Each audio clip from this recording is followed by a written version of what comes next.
안녕하십니까 시청자 여러분, 박정호입니다. 자, 오늘부터 4.7 재보궐선거 공식 선거운동이 시작이 됐습니다. 자, 2주간의 열전에 이제 돌입을 한 건데요. 저희 오마이 TV에서도 그 선거를 맞아서 선거 관련된 여러 가지 순서를 준비해 놓고 있습니다. 자, 오늘은 저희가 부산으로 먼저 가보겠습니다. 부산, 이 김영춘, 박형준 두 여야 후보의 맞대결에 관심이 좀 모아지고 있는 곳인데요. 부산에 주재하면서 취재하고 있는 김보성 오마이뉴스 기자 전화로 연결해 보겠습니다. 안녕하십니까, 김보성 기자? 네, 안녕하십니까? 네, 고생 많으십니다. 네, 네, 반갑습니다. 반갑습니다. 자, 오늘 공식 선거운동 첫날인데 여야 후보들의 일정 좀 어떤가요? 네, 오늘부터 공식 선거 운동이 시작됐습니다. 부산 선거는 6파전인데요. 이 워낙 거대 정당들의 공방이 크다 보니까 양자 구도로 생각하는 분들이 많습니다. 네, 그러나 부산에서는 6명의 후보가 본선 등록을 마치고 지금 유권자를 만나러 갑니다. 네, 주요 후보들 일정을 보면 민주당 김영춘 후보가 오전 8시부터 서면 교차로에서 유세차에 탑승해 출근 인사를 시작했습니다. 예, 오전 11시에는 YC 노믹스라는 경제 음, 관련 선포식을 가지고요.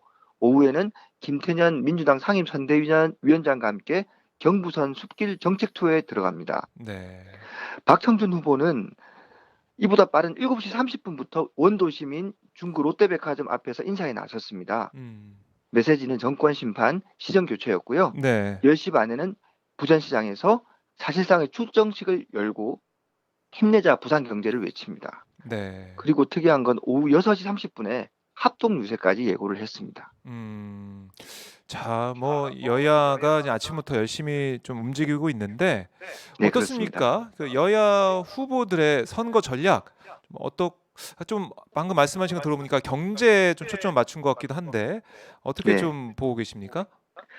어, 지금 민주당 김영춘 후보의 선거 전략은 부산 발전을 책임질 힘 있는 여당 후보를 지지해달라는 겁니다. 음, 이런 호소와 함께 박형준 후보를 둘러싼 여러 의혹을 제기하는 데 힘을 집중하고 있고요. 네, 반면 박형준 후보는 문재인 정부 심판론으로 맞서고 있습니다. 박 음, 후보 또한 부산 발전을 강조하는 것은 마찬가지인데 네, 여당 후보가 아닌 자신으로 새로운 변화가 필요하다고 음, 강조를 합니다. 네, 소수 정당 후보들도 좀 소개를 해드리면 네, 네, 진보당 노정현 후보, 미래당 손상호 후보 등은 이런 진보 정당의 주자들은 부산항 세균 실험실 폐쇄, 가덕도 신공항 반대, 음, 다른 정당에서 볼 수 없는 선명한 구호로 유권자를 만나겠다는 계획입니다. 네, 그리고 또 민생당의 배준현 후보는 민생 위주의 정책, 또 자유민주당의 정규재 후보도 있는데요. 이 후보는 자유특별시를 외치고 있습니다. 음.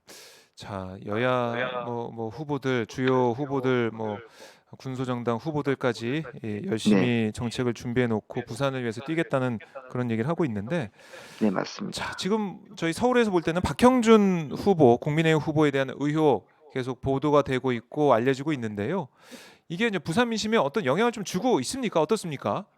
음, 일단 박 후보를 둘러싼 쟁점을 좀 살펴볼 필요가 있는데요. 네, 크게는 LCT 논란, 그리고 불법 사찰 문건, 입시 음, 비리 의혹 등이 제기된 상태입니다. 네, 그러니까 박 후보 배우자의 아들, 딸들이 누군가로부터 프리미엄을 주고 누군가에게 프리미엄을 주고 LCT 75평형 분양권을 매입했다는 거고요. 네, 이 중에 한 채는 배우자가 1억 원을 얹어서 샀다는 겁니다. 음, 그리고 딸은 그대로 분양권을 가지고 입주를 했고요. 네, 근데 공교롭게도 두 층이 3호 라인으로 위아래에 근접해 아하, 있습니다. 예, 그리고 불법 사찰 논란은 시민단체들이 제기한 건데요. 국정원과의 소송에서 음, 정보공개 청구를 해서 받은 결과죠. 네. 이명박 정부 청와대 홍보기획관인 그 지금 박형준 후보가 4대강 반대 불법 사찰을 지시한 내용이 나왔다는 겁니다. 음, 근데 박 후보는 이를 지시하거나 관여한 적이 없다고 주장을 하고 있고요.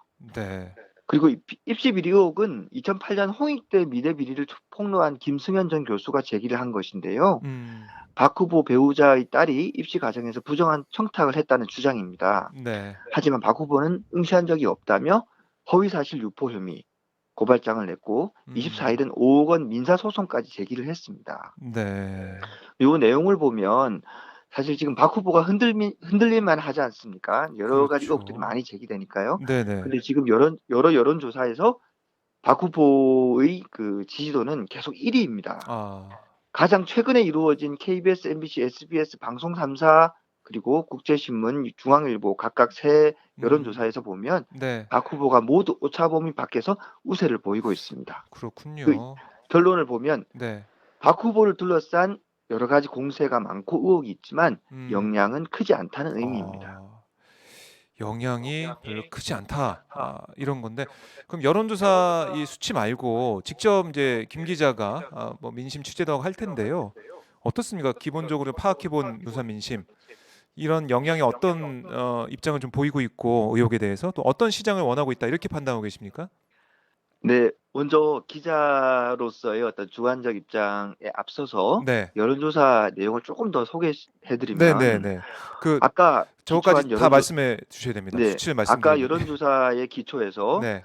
그 부산은 문재인 정부에 대한 지지인 국정 안정보다 정권 심판론 선택 응답이 더 음, 높습니다. 지금 현재. 예, 그리고 국제신문 조사를 좀 구체적으로 볼 때 선거 프레임 항목에서 보면 네, 정파와 무관 부산 발전 적임자를 뽑는 선거다라는 선택이 44%로 네. 그 응답 비율이 높았습니다. 이 부분을 주목해 봐야죠. 아, 그리고 부동층의 비율이 많게는 32.5%까지 나오고 있습니다. 예, 그렇다면 무슨 얘기냐면 아, 정권 심판론의 선택 응답이 높지만 네, 또 한쪽에서는 그것과 무관하게 부산 발전의 적임자를 뽑겠다고 하는 그 시민 여론이 음, 있다는 거죠. 그리고 네, 여전히 어떤 후보를 선택할지 결정을 못했다는 의미입니다.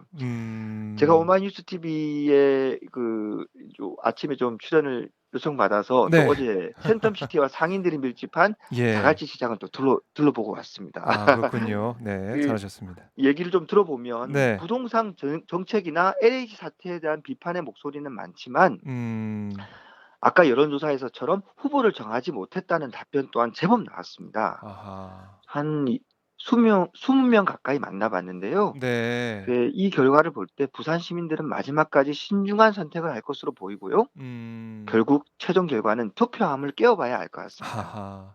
그렇군요. 예, 초반 판세를 보면 여론조사 추이는 박형준 후보가 좀 앞서고 있지만은 아직 결정하지 못한 그런 분홍층도 많기 때문에 네, 좀 맞습니다. 뚜껑을 열어봐야 된다, 투표함을 열어봐야 된다 이런 말씀이네요. 네, 그렇습니다. 네, 알겠습니다. 저희가 오늘 인터뷰는 이것을 좀 마무리 좀 해보고요. 선거가 좀 진행되면서 뭐 중간중간 또 연결해서 김보성 기자의 말씀을 들어보도록 하겠습니다. 네, 부산에 대한 관심 감사합니다. 또 뵙겠습니다. 네, 고맙습니다. 네, 감사합니다. 네. 지금까지 김보성 오마이뉴스 기자 연결해서 부산 상황 잠깐 좀 들어봤는데요. 뭐 이게 박형준 후보가 앞서고는 있지만 이게 오롯이 박형준 후보가 된다라 결정됐다 이건 아니다라는 게 부산의 민심이다 이렇게 김 기자가 전해줬습니다. 방금 얘기한 국제신문의 의뢰로 리서치뷰가 지난 19일 20일 파악한 여론조사 이게 부산 거주 18세 이상 남녀 1000명 표본 오차 95% 신뢰 수준에 플러스 마이너스 3.1% 포인트 이렇게 조사가 됐고요. 뭐 중앙선거 관리위원회 홈페이지를 통해서 자세한 사항 보실 수가 있겠습니다.